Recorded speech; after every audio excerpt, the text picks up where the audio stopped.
मैं धन्यवाद देना चाहता हूँ माननीय केंद्रीय मंत्री सम्मानीय नेता अश्विनी चौबे जी को, जिन्होंने एक अच्छी पहल करके एक अच्छा माहौल बनाने का काम किया है। और वहाँ निश्चित तौर पर इसके पहले इस तरह का कार्यक्रम बहुत पहले होना चाहिए था। अश्विनी चौबे जी ने किया है, तो मैं समझता हूँ कि एक अच्छा माहौल, एक अच्छा परिवेश, एक अच्छा संदेश जाएगा। नमस्कार, आप न्यूज़ फाउंडेशन देख रहे हैं। मैं हूँ आपके साथ वंदना। बिहार में 2 सीटों पर उपचुनाव हुए। एक सीट बीजेपी बचाने में कामयाब हुई तो दूसरी तरफ राजद। हालांकि ये उपचुनाव नहीं बल्कि कहा जा रहा था कि आगे आने वाले जो लोकसभा और विधानसभा चुनाव होने वाले हैं उसका कहीं ना कहीं इस चुनाव से जो है वो कुछ ताल्लुक है। हमारे साथ बात करने के लिए हैं बीजेपी के वरिष्ठ नेता और सांसद रामकृपाल यादव। कैसे देख रहे हैं जो उपचुनाव हुए, नतीजे जो सामने आए? आप लोगों ने जी जान मेहनत की, लेकिन परिणाम क्या हुआ सबके सामने है। परिणाम तो आया ही ना, सिर्फ प्रतिष्ठा बची सर। नहीं, प्रतिष्ठा कैसे बची? जीते तो हमारी सीट थी, लगातार 5 बार हम जीत पाए, गोपालगंज का जीत गए। दूसरी बात यह है कि मोकामा का सीट तो आपने देखा होगा, पिछली दफ़ा जो हम भारतीय जनता पार्टी पहली दफ़ा लड़ी थी वहाँ चुनाव मोकामा में, सालों से नहीं लड़ी थी, अपने एलाई पार्टनर को दे देती थी सपोर्ट। तो पिछले बार जो जनता दल यू के उम्मीदवार थे, यानी एनडीए के उम्मीदवार थे, उनके वोट और अब काफ़ी आसमान ज़मीन का फ़र्क आपको दिखेगा। काफ़ी वोट परसेंटेज बढ़ा और ख़ास तौर पर मैंने देखा कि लोगों में एक भारतीय जनता पार्टी के प्रति लोगों का अलग रुझान था, मोदी जी के प्रति अलग रुझान था। वो और है, हम सफलता नहीं हासिल की। आगे 2025 के चुनाव में बाजी मारेंगे मोकामा में? बिल्कुल, मुझे लगता है। आपने देखा ना वोट का अंतर कितना कम हो गया और हम लोग का वोट कितना बढ़ गया। तो मुझे ऐसा लगता है कि आगे आने वाले दिन में मोकामा में हमारी जीत निश्चित तौर पर होगी, ऐसा मुझे लगता है। लेकिन गोपालगंज की बात आपने कहा कि हमें कई बार से जनता वहाँ जो है वो जीत दिला रही है, लेकिन इस बार अगर वोट का देखा जाए तो काफ़ी कम आप लोगों को वोट से जीत हुई है सर। हाँ, वो कारण क्या रहा? वो समीक्षा की जाएगी, पार्टी के स्तर पर समीक्षा की जाएगी क्या कारण था कि वोट इस बार हम लोगों को जो जीत का अंतर था वो कम हुआ। पार्टी समीक्षा करेगी गंभीरता से। सिद्धाश्रम बक्सर में जो कार्यक्रम हो रहा है, सत्ता पक्ष के लोगों का आरोप है कि एक बार फिर से चुनाव से पहले बीजेपी जो है वो धर्म संसद का जो नाटक करके जो है वो वोट को अपने पक्ष में करना चाहती है। देखिए, विपक्ष के पास कोई मुद्दा है ही नहीं। मैं वहीं जा रहा हूँ अभी। तो मैं समझता हूँ कि हर धर्म को, हर व्यक्ति को अपने धर्म के प्रति आदर रखना है और ये तो आम तौर पर होते रहता है। और वो तो बक्सर की जो जो भूमि है पवित्र है, श्री राम जी का कर्म भूमि रहा है और वहाँ इस तरह का कोई अगर आयोजन होता है तो उसको चुनाव से नहीं जोड़ना चाहिए। चुनाव का भी लंबा टाइम है।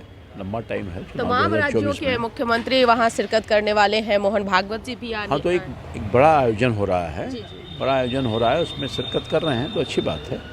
बिहार की धरती, जो बक्सर की धरती है, वो ऐतिहासिक और पवित्र धरती है। कई बार उसकी अहमियत बहुत है। निश्चित तौर पे कई बार अश्विनी चौबे जी ने भी बिहार के मुख्यमंत्री नीतीश कुमार को न्योता भेजा, मनाने की भी कोशिश की। हालांकि वो जाएंगे या नहीं अभी ये कंफर्म नहीं कहा गया है। और तो ये जो इस तरह का जो आयोजन होता है ना, ये पार्टी वार्टी से बहुत कुछ ऊपर उठ के होता है और सबको उसी दृष्टिकोण से देखना भी चाहिए। इसको पार्टी से नहीं जोड़ना चाहिए, राजनीति से नहीं जोड़ना चाहिए। ये तो कोई भी धर्म जो है वो सबके कल्याण के लिए होता है। और क्या इसको चुनाव से नहीं जोड़ा जाए? नहीं, चुनाव से कैसे जोड़िएगा? अभी चुनाव 24 को है, इतना पहले। और मैं धन्यवाद देना चाहता हूँ माननीय केंद्रीय मंत्री सम्मानीय नेता अश्विनी चौबे जी को, जिन्होंने एक अच्छी पहल करके एक अच्छा माहौल बनाने का काम किया है। और वहाँ निश्चित तौर पर इसके पहले इस तरह का कार्यक्रम बहुत पहले होना चाहिए था।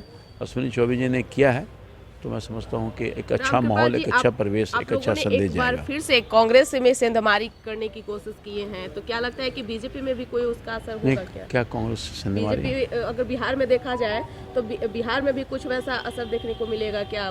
भारी संख्या में कांग्रेस के लोग जो हैं वो बीजेपी का दामन थामे देखिए, हैं। भारतीय जनता पार्टी में के प्रति जो ख़ास तौर पर मोदी जी के प्रति जो लोगों के एक विश्वास है, आस्था है, जिस तरह से उन्होंने पिछले 8 वर्षों में काम किया है और दुनिया में एक अपनी पहचान देश का बनाया है और खुद का बनाया है, एक अच्छा पोजीशन बना लिया है और अपने देश में हर जगह पर जो अपने अमिट छाप काम के माध्यम से किया है, क्या बिहार में भी उसमें सब लोगों के प्रति सबका आकर्षण है मोदी जी के प्रति और यही कारण है कि सभी पार्टियों के लोग आकर के भारतीय जनता पार्टी ज्वाइन कर रहे हैं और मोदी जी के प्रति आस्था व्यक्त करने क्या का बिहार काम में भी भगदड़ मचेगी क्या कांग्रेस में? कौन?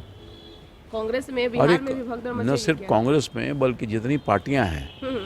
सब में भगदड़ मचेगी, सब होड़ लगा हुआ है बिहार के भी भारतीय। कांग्रेस के नेता भारतीय- संपर्क में है क्या बीजेपी के? हाँ? बिहार में भी कांग्रेस के नेता संपर्क में है क्या बीजेपी? बहुत सारे लोग संपर्क में हैं, अभी उसको हम खोलेंगे नहीं, देखते ही ना धीरे धीरे क्या होता है। आने वाले दिन में वो सब पता चल जाएगा।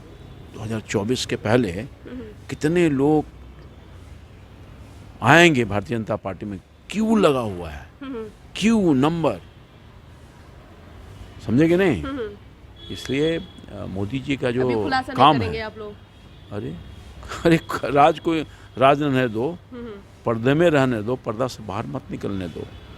पर्दा उड़ जाएगा तो भेद खुल जाएगा ना, इसलिए उसको समय पर सब दिखेगा आपको और बहुत कुछ होने वाला है खेल, अभी बोलना उचित नहीं है। हैं? सीक्रेट है अभी। सीक्रेट रहना भी चाहिए ना, राजनीति में तो सीक्रेट बहुत कुछ रखता है। समय पर देखिएगा कितने लोग आ गए भारतीय जनता पार्टी में, सारी पार्टी में हिल गया है सारी पार्टियां। लेकिन सारे पार्टी की आप चर्चा कर रहे हैं, लेकिन सत्ता पक्ष के लोगों का कहना था कि बीजेपी के कई नेता जो हैं वो महागठबंधन के संपर्क में हैं। बकवास कर रहे हैं, वो बकवास कर रहे हैं, कोई सच्चाई नहीं है इसमें। अपने कमियों को ढकने के लिए जी जी। इस तरह का बेबुनियाद बयान दे रहे हैं। नहीं समझे, उनका घर खुद टूटा हुआ जो लोग बयान दे रहे हैं ना, देखिएगा ना आने वाले दिन में क्या होता है, क्या होने वाला है। जो लोग बयान दे रहे हैं, जिस पार्टी के नेता, उनका अपने अस्तित्व बचेगा कि नहीं बचेगा उसको देखें, भारतीय जनता पार्टी को तरफ नहीं देखें। भारतीय जनता पार्टी में तो लोग आने के लिए तरस रहे हैं। बहुत बहुत शुक्रिया बात करने के लिए। तो आप सुन रहे थे क्या कुछ कहना था बीजेपी सांसद रामकृपाल यादव का। बातों ही बातों में बड़ी बात इन्होंने कह दी और इन्होंने प्रश्नवाचक चिन्ह जो है वो भी लगा दिए।